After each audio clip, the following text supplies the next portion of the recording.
What is the purpose of a rework in League of Legends? For most, what would likely come to mind is the act of taking an old champion, one with an outdated or antiquated moveset, and modernizing it by retrofitting more nuance or applications and potentially addressing any major flaw in their gameplay experience. In layman's terms, fixing up older champions by giving them stuff you'd expect to see on a new champion. Going by that train of thought, prevailing wisdom would expect a new champion to be released with all the experience and data gathered across the however many champions that came before them, right?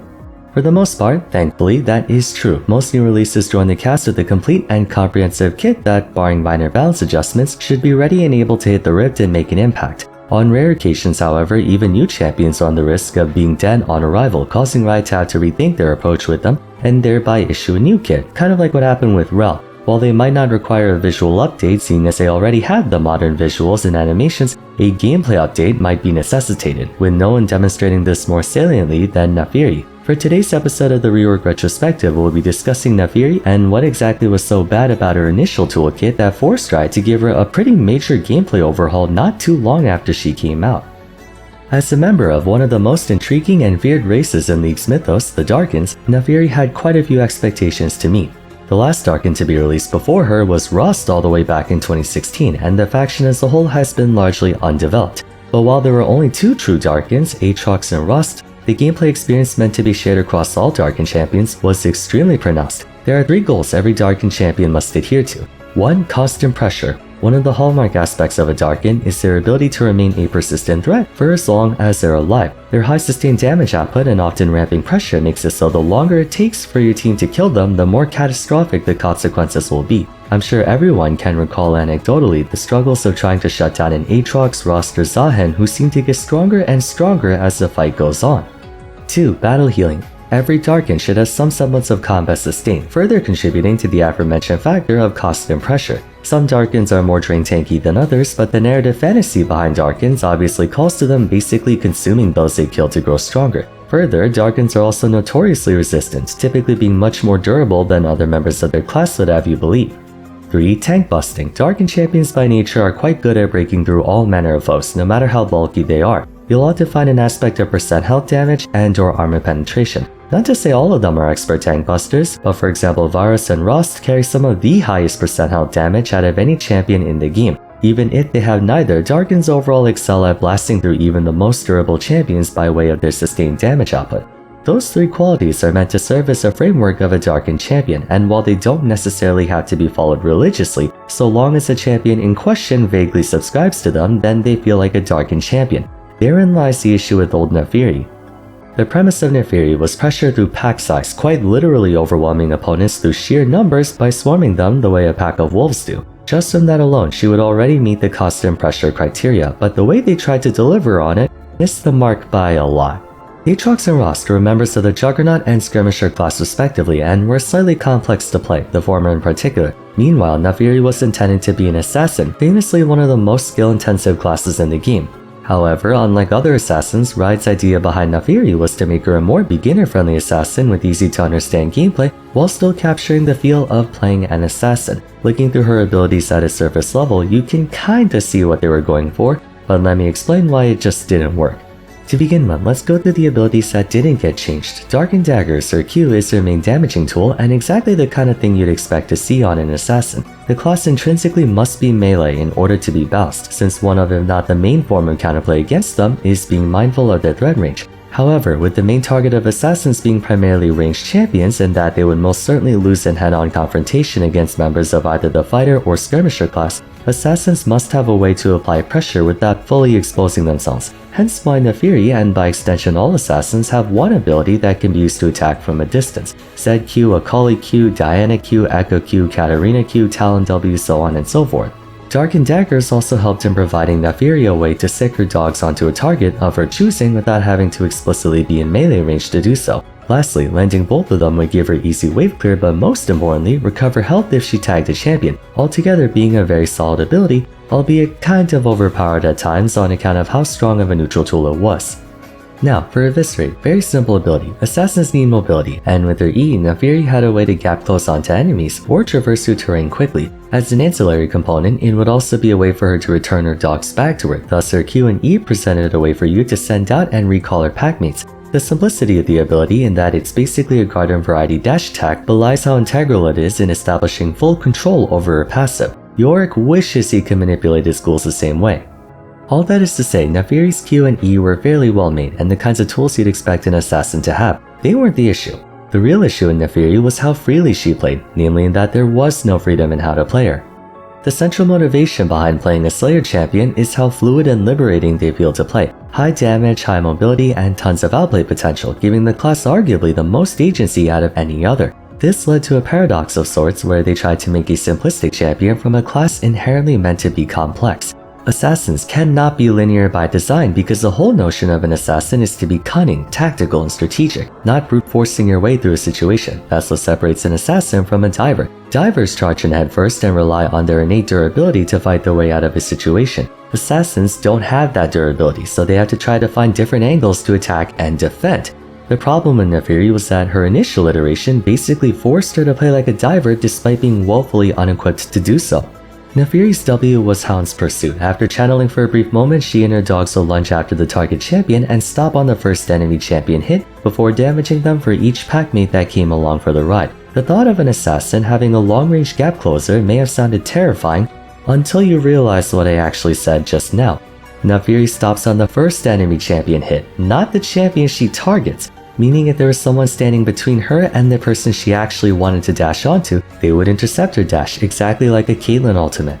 That one single yet irritating stipulation effectively disqualified Naafiri from playing like a proper assassin.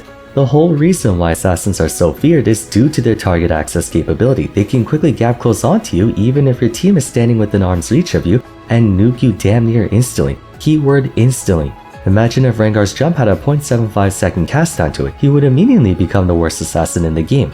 Well, that was kind of what Naafiri's W was, a Rengar jump with a cast time to it that revealed your position and basically gave the enemy team all the time and options in the world to stop you. The funny thing is, conceptually, Hound's Pursuit's an ability other assassins would kill to have.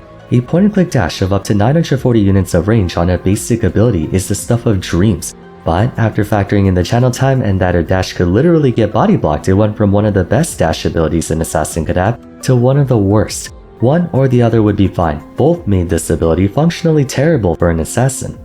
That was problem number 1 with the champion. On to problem number 2. Have you noticed anything in Naafiri's kit, more specifically anything missing? Another important aspect of an assassin is their evasion, having ways to brush off enemy pressure even if for a split second.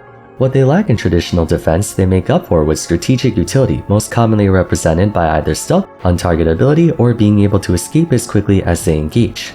Another massive pain point for old Naafiri was that she had absolutely zero way to either escape a bad situation or get herself to safety upon successfully dispatching an enemy champion. Eviscerate may have had a low cooldown, but bottom line is that Naafiri straight up was at the mercy of the enemy team once going in. Call of the Pack, which used to be her ultimate, was somewhat intended to alleviate this issue. The problem was that the bonus movement speed and shield did very little to actually change her bad situation. It played more into giving her the fighting strength to brawl her way out rather than actually escaping the way an assassin was supposed to. Naafiri had no stealth, no untargetability, and no means of getting out quickly. At the very least, for someone like Rengar who similarly doesn't have an easy escape option, he can make use of his dash to jump to perhaps a jungle camp, or alternatively he could actually scrap his way out by healing off all the damage dealt with Battle Roar. Going by that comparison, Naafiri was just a downgraded version of Rengar when doing Rengar things. She needed something more to bolster her defense, but here we run into the fundamental problem with her first iteration. Not just even her first iteration, but the concept of Naafiri as a whole. Much of why Naafiri ran into so many issues with her old design came from the impossible challenge of trying to create a Darkin champion who was also an assassin. Darkins are the farthest thing from an assassin you can get. They're not about sneaky evasive tactics, they're all about carrying a bigger stick than you and then beating you to death with that stick. Trying to accommodate both would make her a balanced nightmare. Imagine an assassin with extreme mobility and evasion that could also sustain like a juggernaut and DPS like a skirmisher. You get Yona. I mean what? All jokes aside, you feasibly cannot make an assassin and a Darkin at the same time. The two are diametrically opposed in what they're supposed to do. Moreover, Naafiri's method of assassination, while somewhat effective insofar as damage was concerned, simply lacked the nuance in attack angles to make up for her otherwise vulnerable engage, ultimately resulting in a predictable advantage state and a near non-existent disadvantage. The words burn my tongue to admit it, but there's a reason why assassins are given so many dashes and untargetability and stealth. It's often their only method of survival. Having played both versions of Naafiri somewhat extensively, I've grown to appreciate just how genius of a change it was for how simple it was, switching around to W and Ultimate. Actually, based on my memory, a number of people were actually uncertain about the switch. The idea of an assassin only being able to properly engage on a target via Ultimate simultaneously went against the notion of a Darkin being able to fight like crazy and the reliability of an assassin to seize an opportunity at the earliest opportunity. Credit where it's due though, the way they addressed that was quite clever. While she could no longer dash onto enemies in her base kit, moving Call of the Pack to her W proved to be more advantageous to her. Call of the Pack gives her bonus attack damage, bonus movement speed, and grants 2 more dogs to her pack, a tremendous power spike that's more beneficial on a shorter cooldown. It gives Naafiri better trade power and overall tempo. Chief of all though was the new 1-second on-target ability she got when using it. Again, much as I hate to admit it, this was sorely needed on her. Naafiri had no way of escaping or shrugging off enemy pressure, which made it far too easy for her to get countered by certain champions without any hope of recourse. Her new W though gives her much more flexibility when attacking or defending. If she gets engaged on by the enemy team, it would buy her a moment's reprieve to avoid whatever major ability she was about to get struck by. Then afterwards, she could decide whether to make a break for it or perhaps go for a counterattack. You likely just dodged a key ability from your opponent while buffing yourself with 2 dogs, bonus tempo, and bonus AD, turning an otherwise bad situation into a now favorable one, all because her ultimate was now her W and it gave her desperately needed defense. It would have been great to have Hound's Pursuit on a basic ability, but the benefits offered by an ability like Call of the Pack is far more weaponizable on a basic ability as well, even more so than Hound's Pursuit. Speaking of which, Hound's Pursuit became Naafiri's new ultimate and was made a lot more reliable. It went from one of the worst dashes in the game to arguably one of the best. Same basic principle where she channels a brief moment before lunging at her target, doing bonus damage for every packmate that dashes in with her. Given that she can now carry 5 at base and add 2 more with her W, her ultimate alone could do upwards of 500 base plus 200% bonus AD in a single attack, altogether making her burst rotation much more threatening. Depending on how strong she was, Naafiri was able to 100-0 her target with just ultimate E, the first cast of her Q, and a couple autos. She didn't even need to land her second Q, whereas in her old iteration she did. More crucially, Hound's Pursuit was now a fully targeted dash. It could not be body blocked anymore, immediately making it much more reliable, albeit to the detriment of her potential victims. When you think about it, in any given skirmish or fight, an assassin only really has to dash onto you once, twice at most, with the idea being hopefully you win the fight and your opponents are dead. Hound's Pursuit by design is an all-in ability. Call of the Pack by design is meant to be more multi-purposed. It just made more sense for her all-in tool to be her ultimate, since ultimates are typically meant for all-in fights. Affording ultimate levels of power budget to her dash makes it more effective despite the longer cooldown. Naafiri wouldn't be able to dash onto enemies that frequently, but whenever she does dash, she has a much higher chance of actually killing her target, if that makes sense.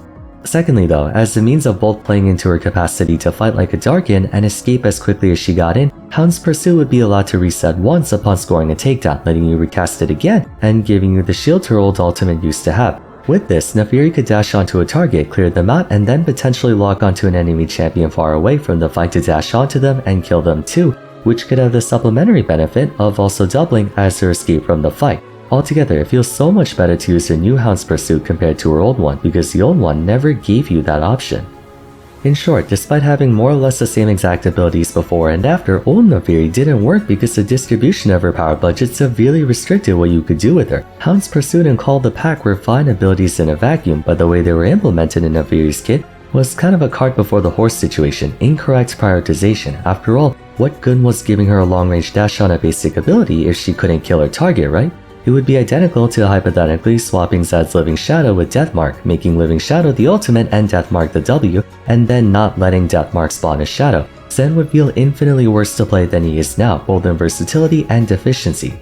The paradox of trying to make an assassin who's also a Darkin does still exist, but they were able to get somewhat closer in achieving the best of both worlds. Call of the Pack allows her basic abilities to play more Darkin-esque, while Hound's Pursuit enables her to do a better job assassinating enemies. The empirical data further proves this. Naafiri went from a miserable 1-2% pick rate to a more respectable 5% pick rate, and she's a decent flex option across top, jungle, and mid. The trade-off is that her new on-target ability makes her somewhat frustrating for certain champions to fight. I'll admit, it does look pretty unfair for AD carries who get locked onto by Naafiri carrying Edge of Night. You have to waste an ability to pop the spell shield, and then after you have to waste an ability to force her W out, at which point you exhausted all your peel tools and probably got one-shotted by her anyway. But then again, one assassin isn't frustrating for ADCs to fight. Having said that, what do you guys think about Naafiri's rework? Do you like how she was before and feel like they could have figured something out with it, or do you agree that a new iteration is more enjoyable to play? Let me know in the comments down below. That'll be all for today though, so if you enjoyed the video, I would appreciate it if you'll like to like and subscribe. Don't forget to follow me on Twitter at Vars, join my Discord server, and check out my other Rework retrospective episodes if you haven't yet. But till next time, thanks so much for watching, and I look forward to seeing you again soon. Take care.